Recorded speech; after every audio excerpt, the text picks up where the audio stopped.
नमस्कार, मैं हूं रुचि शर्मा। वेब3 की तमाम बड़ी खबरें लेकर हाजिर हैं हम। पूर्व अमेरिकी राष्ट्रपति डोनाल्ड ट्रंप ने मंगलवार को एक नई NFT कलेक्शन मग शॉट एडिशन का अनावरण किया। ये कलेक्शन उनके अगस्त 2023 के इंडाइटमेंट का संदर्भ है। घोषणा के कुछ ही समय बाद पूर्व राष्ट्रपति की पिछली NFTs की कीमत बढ़ने लगी। अगले साल 47वें अमेरिकी राष्ट्रपति के रूप में उनके संभावित री-इलेक्शन को मंजूरी देते हुए 47 नए ट्रंप कार्ड्स खरीदने वालों को रिवॉर्ड दिए जाएंगे। रिवॉर्ड में मार-आ-लागो में डोनाल्ड ट्रंप के साथ डिनर शामिल है। इसके साथ साथ बायर्स को उस सूट का एक पीस एक फिजिकल साइंड कार्ड पर भी दिया जाएगा जो ट्रंप ने अपने मगशॉट के लिए पहना था। बढ़ते हैं अगली खबर की ओर।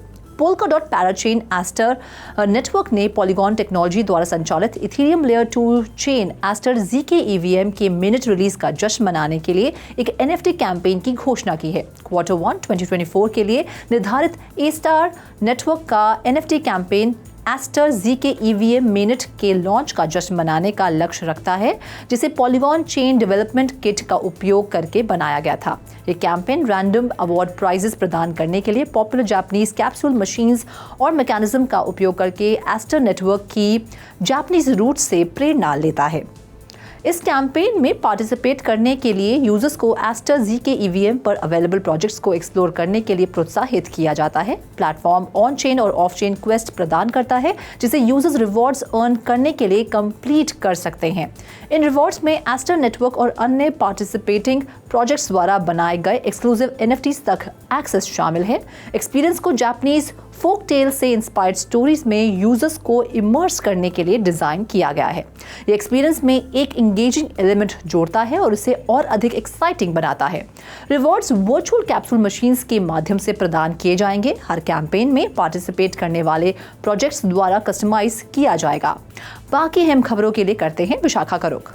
जापानीज मल्टीनेशनल कॉन्ग्लोमरेट हिटाची ने JPY 10 बिलियन का unsecured digital green bond launch किया है, जो देश में अपनी तरह का सबसे बड़ा बॉन्ड है। हिटाची ने पहली बार मिड नवंबर में 5 साल के बॉन्ड की घोषणा की, जिसमें खुलासा किया गया है कि वह CO2 एमिशंस में कमी को ट्रैक करने के लिए ग्रीन हब का उपयोग करेगी। जापान एक्सचेंज ग्रुप के साथ पार्टनरशिप में विकसित, जो ओसाका एक्सचेंज और टोक्यो स्टॉक एक्सचेंज का मालिक है, ये इन्वेस्टर्स को एमिशन डेटा प्रदान करता है। हिटाची और GPX ने जापान के सबसे बड़े इन्वेस्टमेंट बैंक नोमुरा और बूस्ट्री के साथ पार्टनरशिप की है, जो नोमुरा के मेजॉरिटी ओन्ड ब्लॉकचेन फर्म है, जो ग्रीन बॉन्ड के लिए ब्लॉकचेन टेक्नोलॉजी प्रदान करती है और इसे मूडी से हाईएस्ट रैंकिंग और रेटिंग प्राप्त है।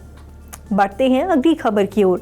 डॉयचे बैंक की asset management arm DWS Michael Novogratz के गैलेक्सी डिजिटल और फ्लो ट्रेडर्स के साथ jointly euro dominated stable coin जारी करने के लिए एक नया वेंचर बना रही है। DWS ग्रुप ने 13 दिसंबर को officially fully collateralised euro stable coin launch करने के लिए DWS फ्लो ट्रेडर्स और गैलेक्सी के बीच एक नई पार्टनरशिप के हिस्से के रूप में ऑल यूनिटी बनाने की योजना की घोषणा की। घोषणा में कहा गया है कि ऑल यूनिटी के ऑपरेशंस को German federal financial supervisory authority या BaFin द्वारा रेगुलेट किया जाएगा। ऑल यूनिटी का longer term focus digital assets और टोकनाइजेशन को बड़े पैमाने पर अपनाने में तेजी लाने पर होगा। फ्लो ट्रेडर्स के अनुसार ऑल यूनिटी ने डिसेंट्रलाइज्ड फाइनेंस या DeFi यूज केसेस सहित सभी प्रमुख पब्लिक परमिशनलेस L1 और L2 पर यूरो स्टेबल कॉइन जारी करने की योजना बनाई है। Over to you Roshni.